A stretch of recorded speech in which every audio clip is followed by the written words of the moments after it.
Welcome to another episode of Simply Thriving in the North. My name is Aurora Lee, and I am at the Civic Center in Prince George on Lheidli territory. I am at the 2024 Mental Health and Addiction Symposium, brought together by the City of Prince George, Lheidli, the North Central Local Government Association, and the Regional District. We have come together in such a meaningful way, and I'm so privileged to have been able to be here. So there have been sessions going for the last 2 days. There have been keynote speakers. There have been so many people coming together talking about what is the dire situation we see in the North in terms of mental health and addictions. What are the key topics of discussion?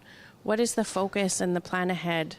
And then, of course, will be signing an accord of what that looks like. What does it mean to approach this matter very seriously, but to come together meaningfully in order to best serve those here in the North? Some of the discussions were really pinpointing those that have lived experience. Maybe they are unhoused. Maybe they are in active addiction. Maybe they have mental health that's diagnosed or not diagnosed.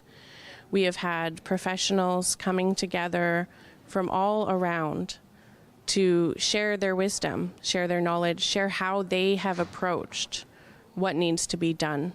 And a lot of that has been due to crisis. A lot of that has been unique solutions, and they want to share what their organizations have done that have made an impact in spaces like Fort St. John, in spaces like here in Prince George.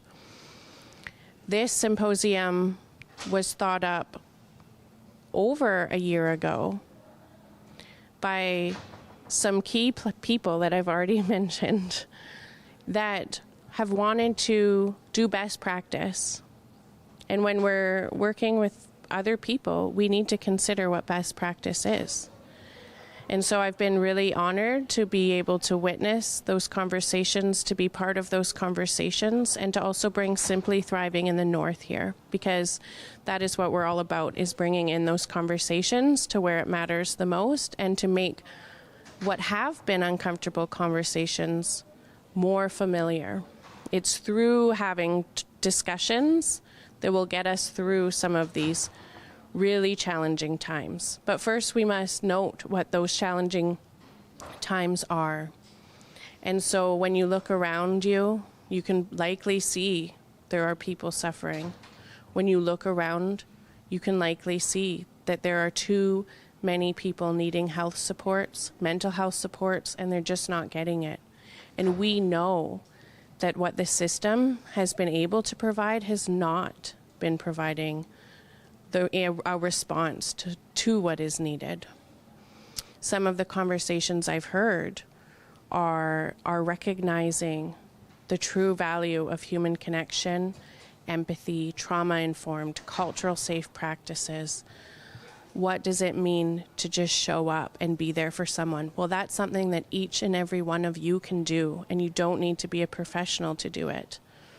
So I honor and encourage everyone to keep their eye out to what it means to have this accord here in the North, and to ask those, in positions of power, what are they doing to respond to that accord?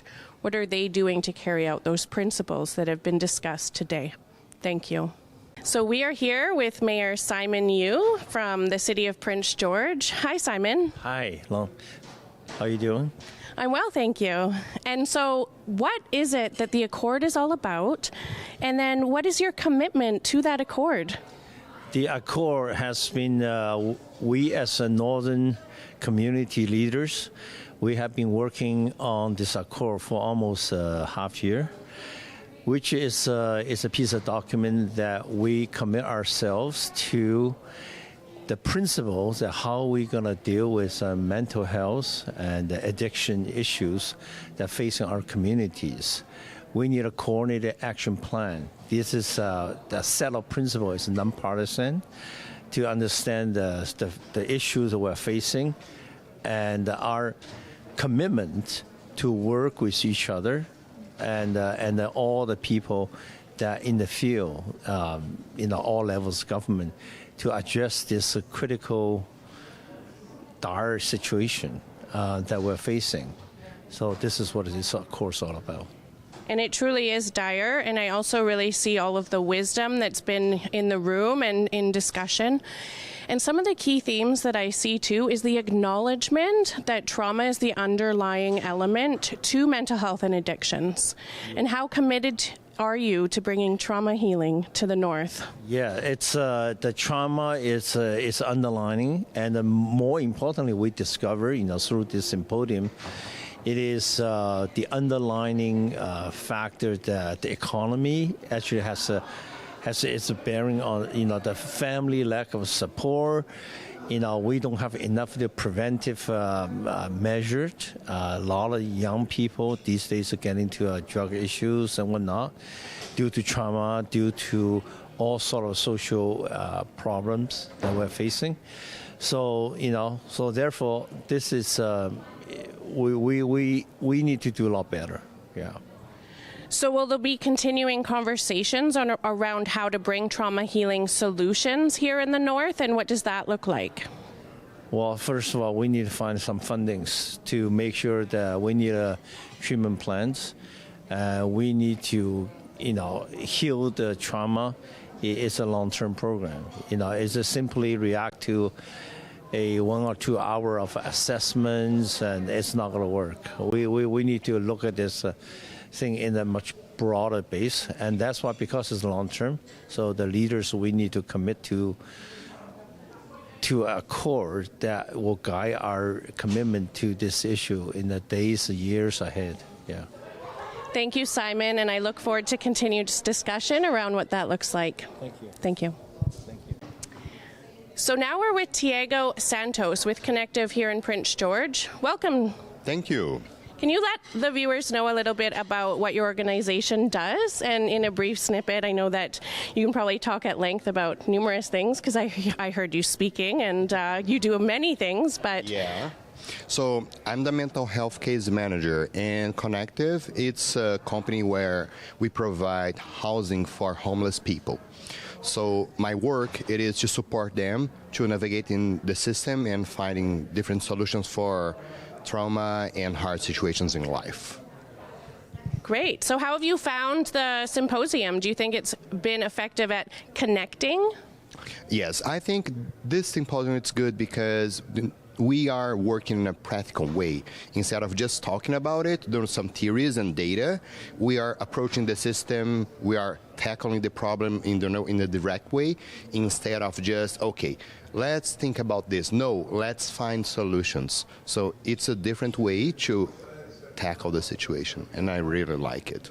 So now into the second day, how are you feeling? Are you feeling hopeful? Do you feel like you've made relationships here? Do you feel like there's some focus into some steps ahead on how, we can all come together in a meaningful way to help some of these situations that are of human suffering that we see around us? This is a very hard situation. We know that we are in crisis nowadays, and here, that's a place where we can support each other, the different agencies. We are kind of together, and this is I think the main stuff that is going on here today. We connect with each other, and okay, that's it. So how can I support you? Yeah, I can support you in this way. So the idea to stay at the same place and share information, it's very helpful for everybody here. Yeah. So what was your favorite session? So some of the viewers don't know, there were concurrent sessions going on. There were thought leaders in the field of mental health and addictions, people sharing the work that they're doing. And so what was one of your favorite sessions? The favorite was the first one, because the person said the reality. She showed us the data and said, okay, this is what's going on. This is real, man. It's a kind of reality shock, and okay, that's it. And okay, I digest that, and now I can see how hard it is.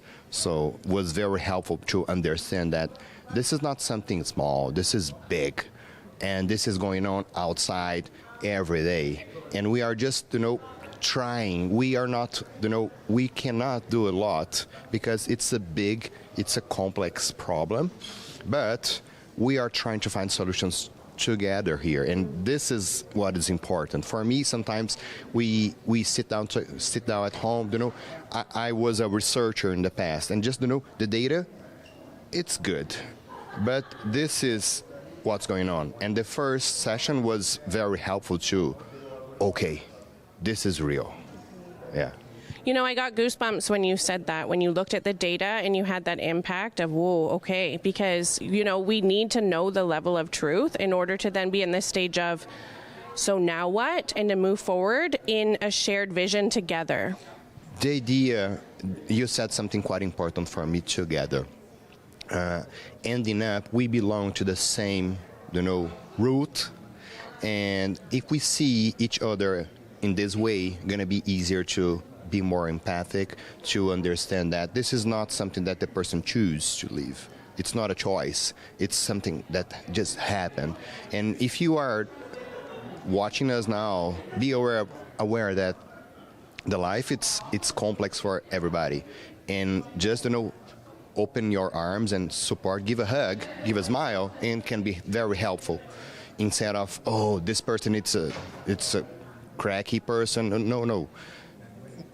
Be empathic and watch, and in a kind way, and gonna be good for you and for the person. It's a good way to support. If you cannot do nothing, just give a smile and gonna be good. Yeah, big thing. A theme I saw was, breaking down those stigmas and stereotypes for folks that will make a huge difference, and also the theme of human love and connection, really being the resolve and the solution to addiction and mental health. But how do we do that in an individualized society? Yeah, that's a way. Just a smile. Yeah, sometimes, if you are, an average person that don't know what to do, just, buy something for the person. You will not lose nothing. If you want to connect with the person, just sit down together and wait. You're going to see such a nice things going on. You're going to see, oh my God, this person she needs a lot of help, and she doesn't know what to do. If everybody do this, it's going to be nice. It's like a kind of, chain of love, but going to be very helpful. If you see, okay, this person is losing his life, her life. Is there something that I can do? Yeah, sit down and wait. You're going to see a kind of miracle going on. Every day, my clients, they are, okay, I want to speak with you. No, you don't have to speak with me. You just need to sit down with me here, and we can share food together. And it's enough. Sometimes life is so complex and so hard, but people are craving connections. They want to stay with us. Okay, they're going to steal me. They don't. They don't steal. Oh, they steal. Yeah, they steal. Give a chance. Give a shot and try. You're going to see your life being better in that moment, and you're going to try again, and you're going to see improvements. The stigma, it's so hard, right? Sometimes we see, one day I was walking with a client in the pharmacy, and he got those looks. And I felt him bad. He was down after that situation. Just some looks. So if you cannot give love, don't give bad looks. Gonna be helpful. I think that's my main suggestion for you that is just watching us now. Don't give those looks. Just stay. Your eyes light up when you talk about these topics, and I think Prince George is really lucky to have you here. Thank you. And it really does come down to love and kindness. That's what I'm hearing from you, and compassion. It doesn't have to be so complex, although the issues are very complex. The solution is not. Thank you so much for your time today. Oh, thank you so much for this opportunity. Thank you. So now we're with Kyle Sam. He's with the Dude Club, and he's going to explain a little bit about what the Dude Club is. Yeah, so Dudes Club is a grassroots organization that started in the downtown east side in 2010, which was primarily focused on men and how isolation affects them, and how how we could better support them in the healthcare system. So it all started on the downtown east side, and since then has grown immensely, and we have approximately over 40 men's groups across BC. So it's very, very important work for not only myself, but for the men that are in the nations that are struggling with a lot of things like addiction and intergenerational traumas and so forth. So having experienced some of the sessions and talks at the symposium, how did you find, what do you find is missing? Because for myself, I see that there's a huge conversation that's not being part of it, which is in healing, like ways of healing. Yeah, so I think that the big thing that's missing in this symposium and kind of missing everywhere is how important culture is to everyone. And, culture doesn't discriminate. So when you think of culture, it belongs in places of people that are in active addiction. And I don't really like using that word addiction. I just find that it's people, living their own way of life at that time. And that's how I refer to it, because who am I to judge people who are making those choices? And, I don't know or understand their full stories. So, they're just living their own way of life at this time. But I think that culture and spiritual aspect is missing in a lot of these places. And I think that it's important because, culture definitely saves lives. And, I've seen that happen through my time as a manager downtown here in Prince George. So in my previous job, yeah. Yeah, and that element of lived experience and people who walk that journey of healing in their own way is a huge element for professionals to see, like of how people receive healing matters. Yeah, I think it's definitely important. And I think that, when you think of all the people that are attending this symposium, that's a big thing that's missing here, because, even the people that are working with people who are in active addiction or in mental health crisis, they also need help too. And I think that, it would be good to have, healers or traditional wellness practitioners here to help them as well, because, we all go through a lot, especially when we're helping people. So I think that it's a big thing that could be for next year or whenever the next symposium is, because we all need help at some point, even us who are working, with people who are just living their own way of life. So what are any tidbits you suggest for people starting their healing journey? I always like to ask people this for those listeners that maybe they go, well, why do I want to start unpacking that? Like, that seems like a lot. What would you say to those folks? This work has definitely brought me to some very unique places, like working inside institutions and working in, the downtown core of streets like Prince George, living and working with people who just had, shitty things in life. Sorry, I don't know if I could swear or not, but, it's those kind of moments that, make me feel like I'm doing the right job in this world. And, it shows that, I can count on one hand, it may not be much, but of people who actually changed and came out of an opioid addiction because of culture. And because people actually cared, like people like myself and my coworkers at the time. And, it just goes to show that, with the right support, that people do change. And, that's one thing that my grandmother always instilled in my mind, is that anyone can change. And when those elders say they're praying for their youth or their family that's in addiction, they really mean that. And it's a very important piece of, my work, is that everyone can change. So I think that that's a big thing. Thank you for sharing that. And seeing people in their new state when they do change, instead of seeing them in their old story, I think is really important for their healing journey as well. And so if you see Kyle out in the community, you may see him. I'll just let you know he gives really great bear hugs if he chooses. All about consent around here. Thanks, Kyle. Thank you. So now we're with Melissa Bludoff. So can you introduce yourselves and what you do in the community? I'm Melissa Blutoff. I'm a supervisor at Intersect Youth and Family Services, which is a counseling agency that provides free counseling for children and youth from anywhere from basically birth up to 19 years of age. And then I also do private practice in town.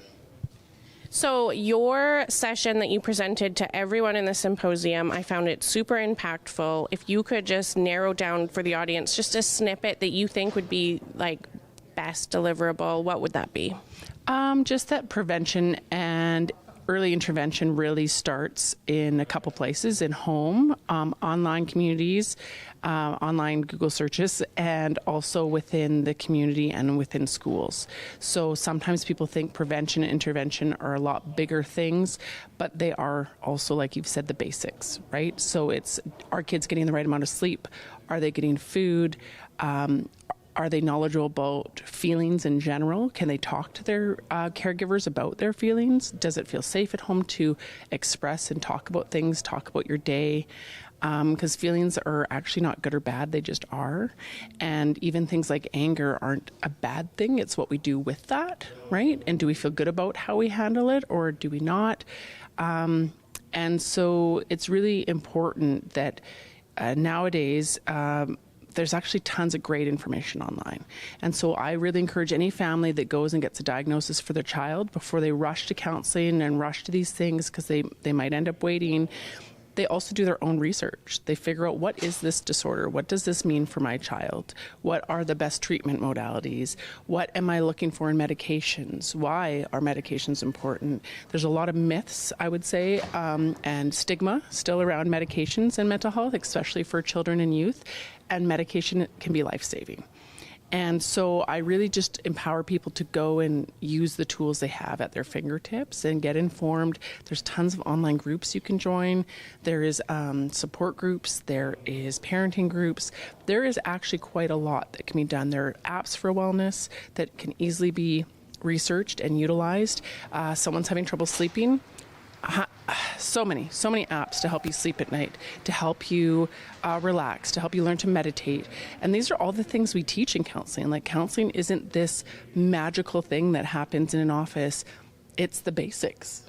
It's like, can you be seen? Can you be heard? Can you be understood? Can you be validated? And can we give you some tips and tricks? So anyone can do that, right? But with any other childhood or adult mental health disorders, I do encourage counseling because it's a different level of care, but it's not the be-all, end-all. Intervention can happen at school. It can also happen in community. The number one treatment for depression and anxiety is exercise. So could you get your kid involved in a sport? Is there something they're interested in an after-school club? Is there something that will improve their connection to the community? Is there something that allows you and your kids to give back together as a family? Can you take on a Christmas hamper? Could you adopt an older person in your neighborhood and do something for them? Could you volunteer at a local shelter? There's actually lots of ways to do preventative mental health care, and they're just so basic.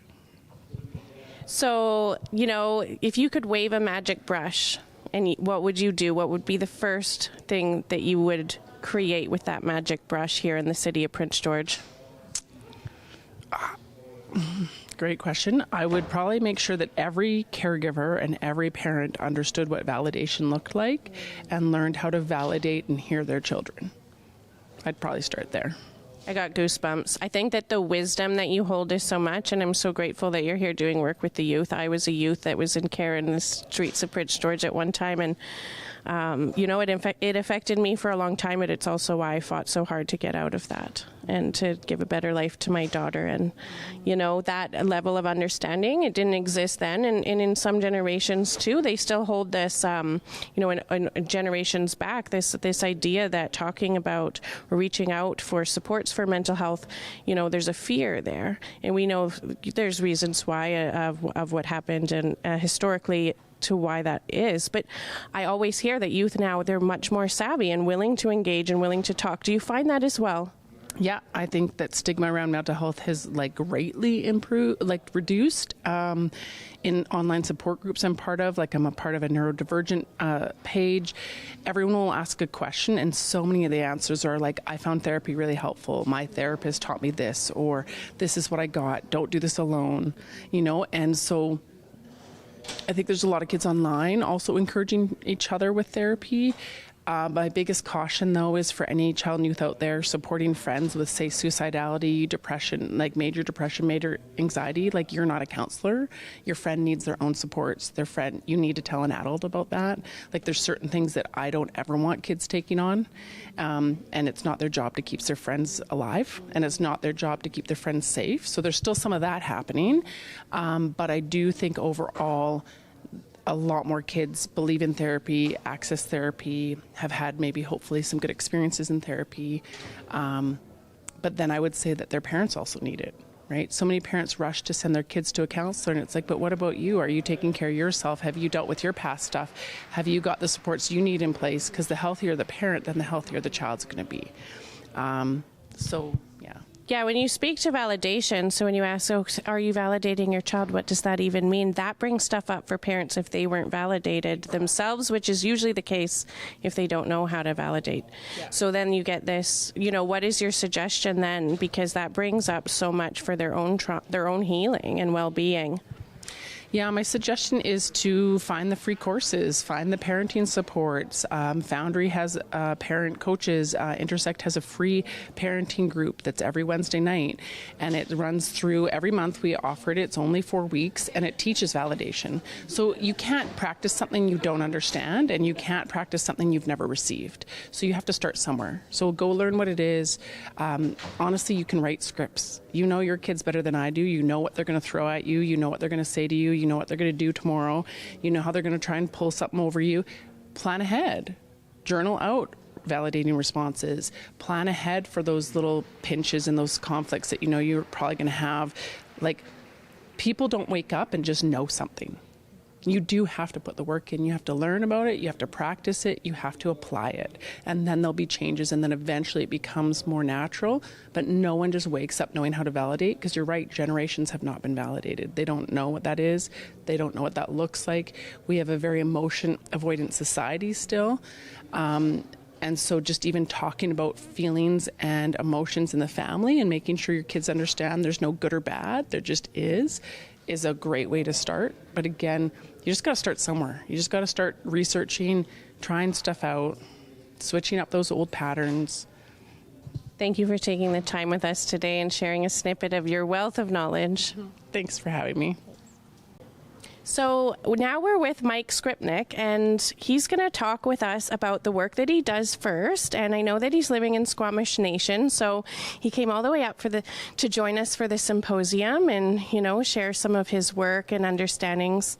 But I'll let Mike take it away with that.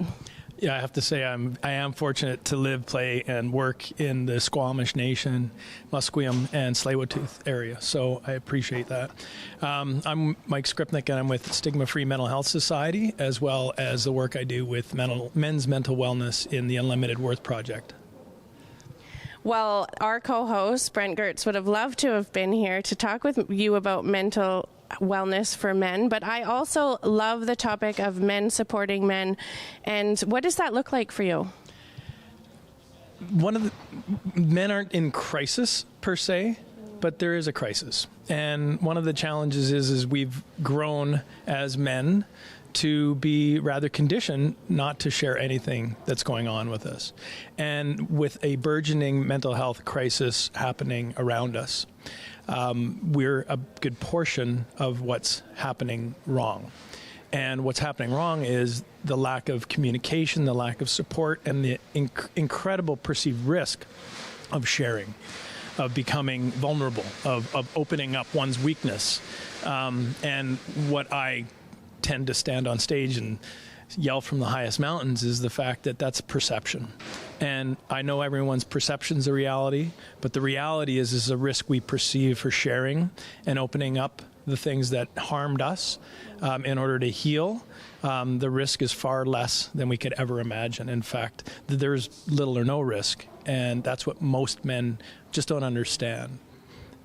Why is that vulnerability so real for men?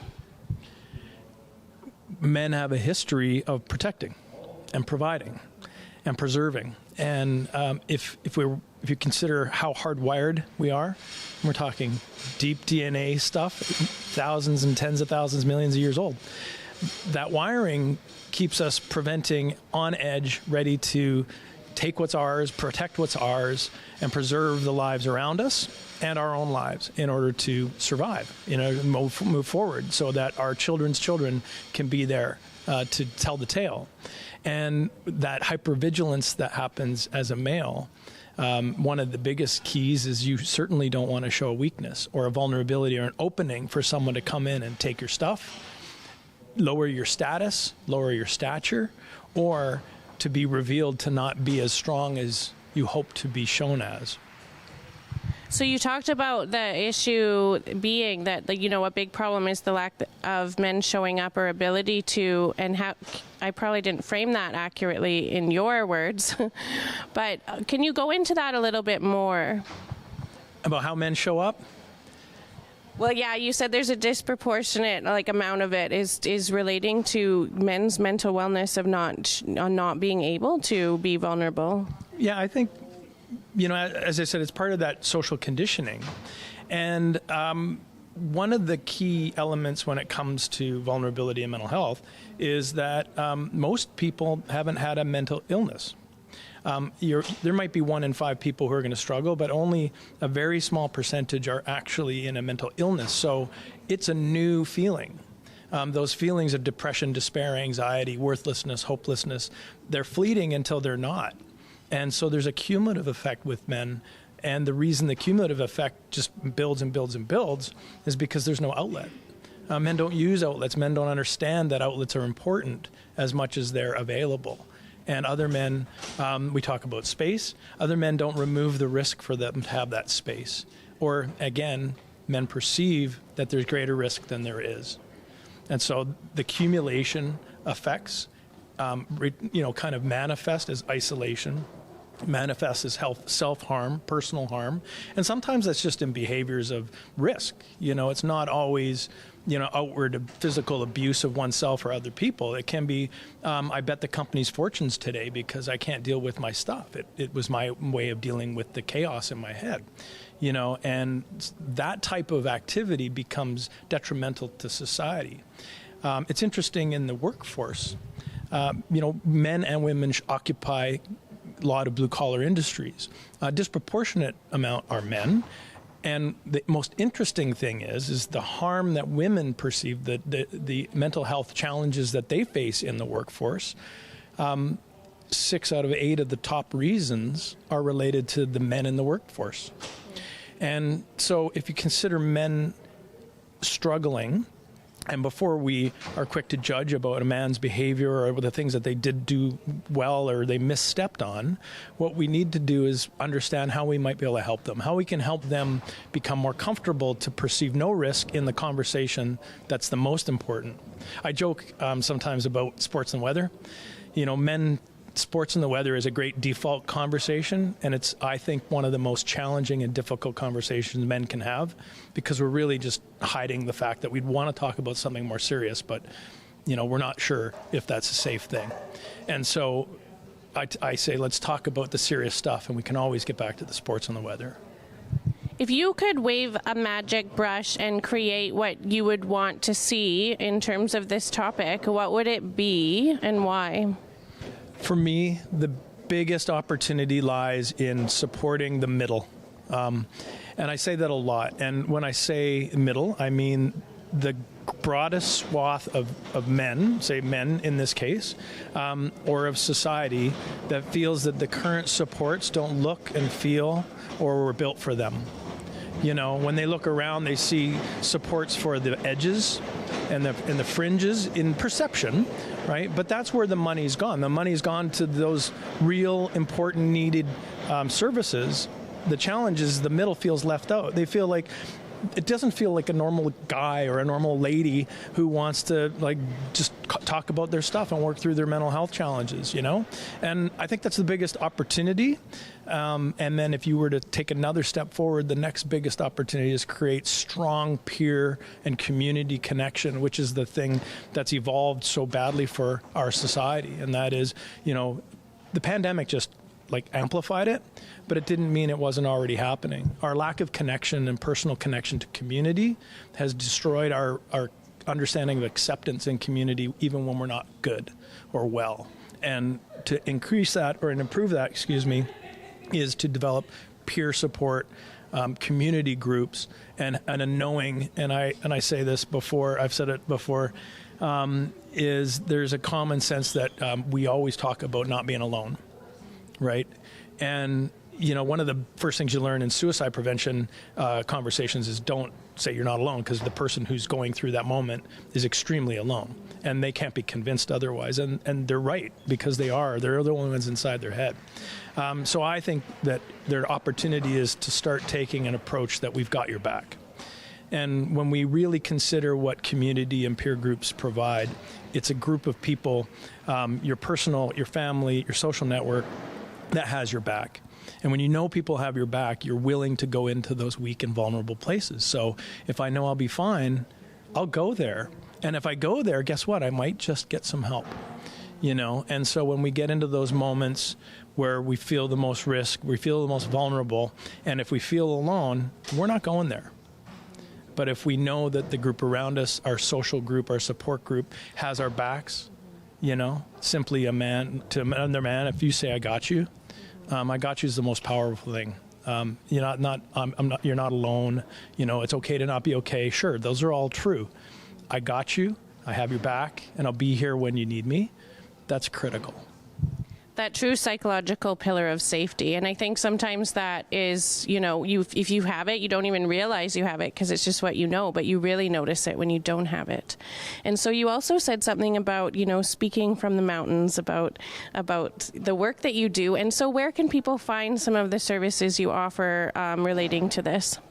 For me, I mean, my only social media, I don't do social media very well, but I do LinkedIn very well. So I can be found on LinkedIn, and I encourage anyone, and that's where most of my posting and blogging and information comes from.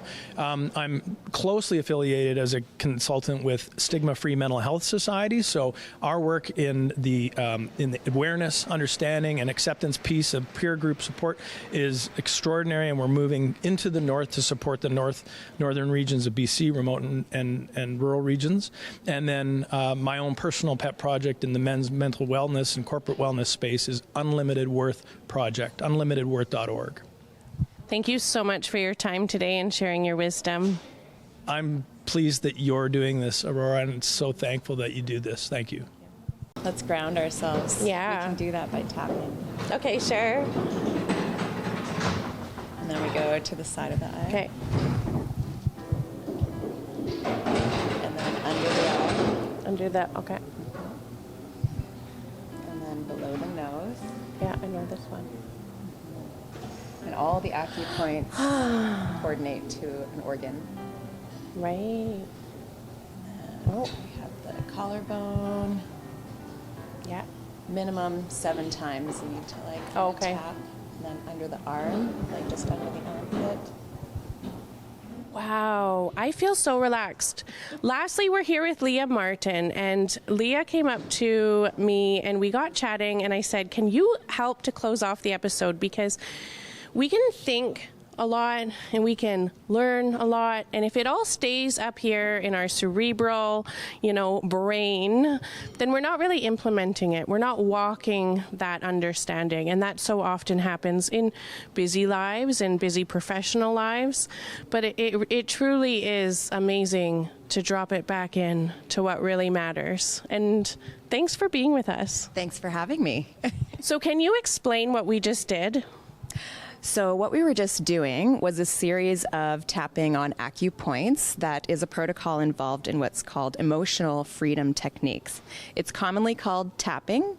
Short form, people call it EFT, but not to be confused with EFFT, which is Emotional Family Focused Therapy, which is a newer type of group therapy to deal with emotional challenges in family dynamics. Very important, different from EMDR, which people are also talking a lot about these days as a means to help deal with trauma. And I know Dr. Peter Levine, who is groundbreaking in trauma research, really talks about some of the amazing points as well. Does it connect? Does tapping connect with some of his work? Very much so. Yeah, Peter Levine kind of brought into the therapy world the importance of connecting healing to the body. And so this is also what emotional freedom techniques works to do. When we are tapping, we are activating subtle energy systems that are connected to our nervous system. And the nervous system is really where the basis of our trauma and our adverse experiences can live and becomes a part of that cycle that is our emotions to our thoughts, to our behaviors, and then to our actions. So it's all a part of breaking down that cycle to become aware of how our traumas are triggering us in this very moment. Yeah, because we are not mind and body separate. That idea with Cartesian theory, it arose in Western medicine, and no other cultures ever thought that way. But some of the Western medicine approaches, clinical approaches to trauma, still see it in that way. Can you speak a little to that? Well, I know, like with my day job, so many people here are wearing many hats. My day job is I work for the Eskedum First Nation doing alcohol and drug referral to treatment or to recovery options. And I run groups. We talk about the medicine wheel in one group that we do called Wellbriety. And so you get to break it down into those quadrants. There's the mental realm. There's the emotional realm. There is the physical and the spiritual, which are all the aspects that we are comprised of in order to have balance in our lives. And so this emotional realm is something that is up and coming. I feel we're becoming more aware of how our emotional states contribute to our thoughts and therefore our actions on a day-to-day basis. So yeah, it's really important to know that thinking about our problems can only get us so far, which is why I think a lot of people feel hopeless after doing so much talk therapy. They're just like repeating their issues and they're like, I'm not getting anywhere. It's because you're mostly thinking about those things in your head. And so yeah, EFT again just works to bring it down into the body and become aware of what you're being influenced by in that moment. It's a great grounding technique. I just felt my parasympathetic nervous system kick in, which is very important for us to be balanced with our very sympathetic world, right? And go. And so it is something you can just do in a moment. And so could people do this at home and even try it themselves and see the impact without having a facilitator present? 100%. And this is why I say I'm not going to get rich doing this. But what I hope to do is work with people in my coaching business to help them learn this self-care technique for themselves and how to do it effectively. It does involve utilizing it, in a daily way. So you're building up a maintenance routine when it comes to self-care. But this is absolutely something that somebody can do in their home with little harm to yourself without working with a professional. So you mentioned a coaching business. So does that mean that people in the North can find you? Yeah, so my website is under construction currently, but it is integrateemotionalsuccess.com. And yes, I'm an emotional success coach. I've just recently completed a full practitioner training. I kind of learned about this technique a few years ago and was dabbling with it and found it really helpful for myself. I don't know if people are adverse to like meditation and things because, meditation's boring or like, what are we doing here? This is an actual physical actions that we can do and sit in meditation and use a prominent thought or challenge that you're being faced with. And so there's a whole other way to use this online. You can find YouTube videos where people are leading people in EFT routines. It's like repeat after me kind of thing. There's different elements of various therapies that are involved in emotional freedom techniques.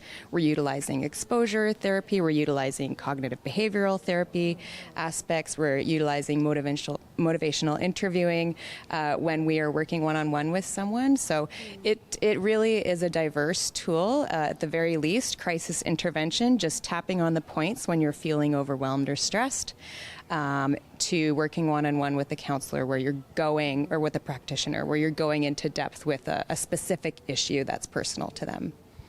So integrative with other modalities that are known to be useful. And did you find that the Symposium is very integrative while you've been here? I think that we're starting to look at self-care in professionalism in a different way, emphasizing it more and more, realizing burnout for people. And so I'm really happy to hear that the closing forum that we're going to have is on emotional intelligence and what that means for self-care. So I'm pretty excited for that talk. Yeah, I think they did a great job in stringing together multiple lenses and perspectives. So in closing, do you want to practice a tapping technique for myself, or you could do one for an example of a thought, because you said you could guide a thought with the tapping. What does that look like? So, for example, last night I went back to my hotel room because I was quite overwhelmed with the whole day, everything that we discussed, and my nervous system just felt on edge. I'm like, how am I supposed to relax? So, like a meditation, you can just sit down on the floor on your bed and engage the points. There's 8 main points that are used, and the first one is the eyebrow point.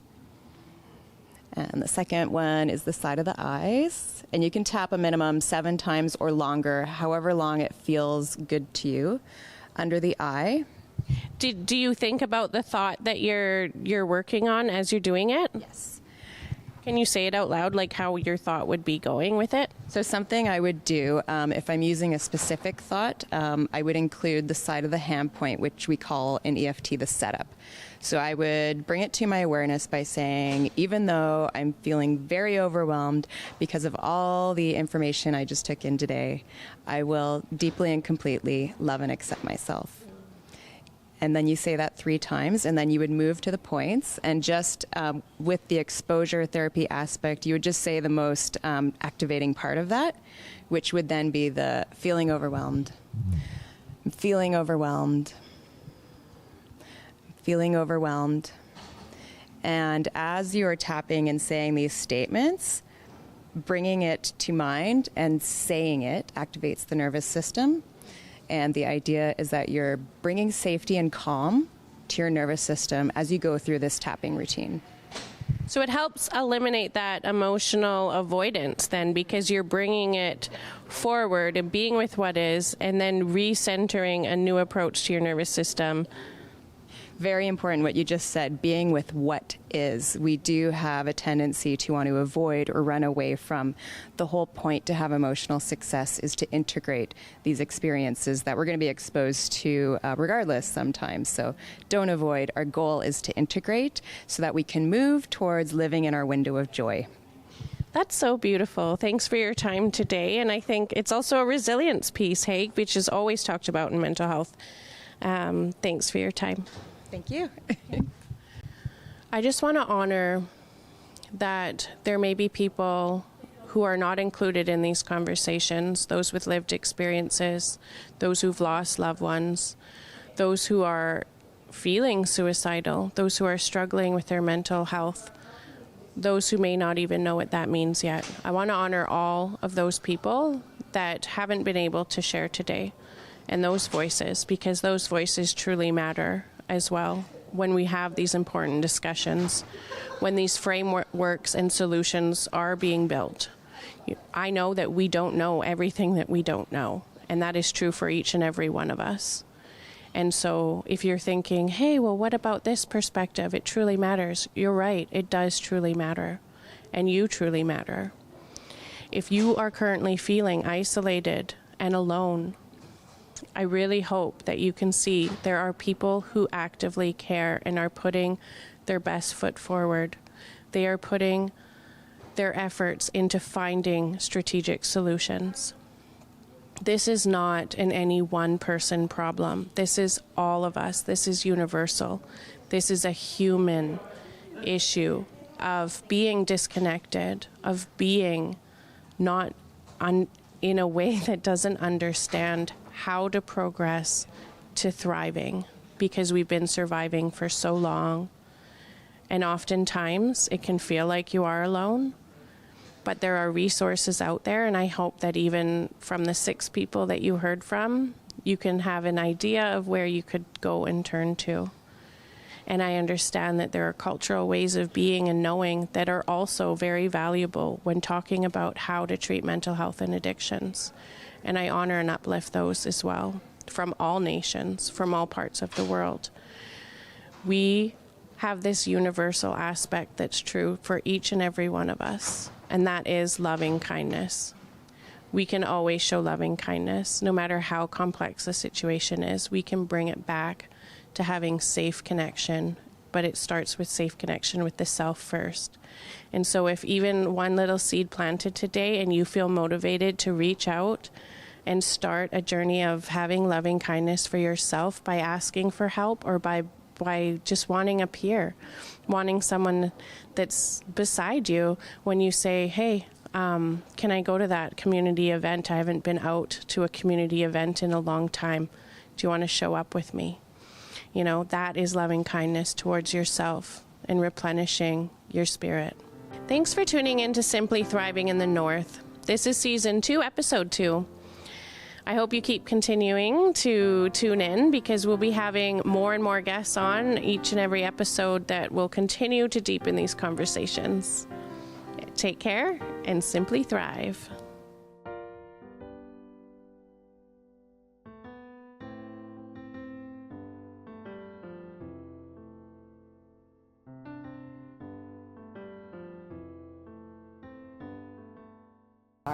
Like just under the armpit. Jonathan, you're not doing it too. I'm too focused on the monitor. How does it look so far? Are you recording? It is recording. That'd be cool. We're going to add it.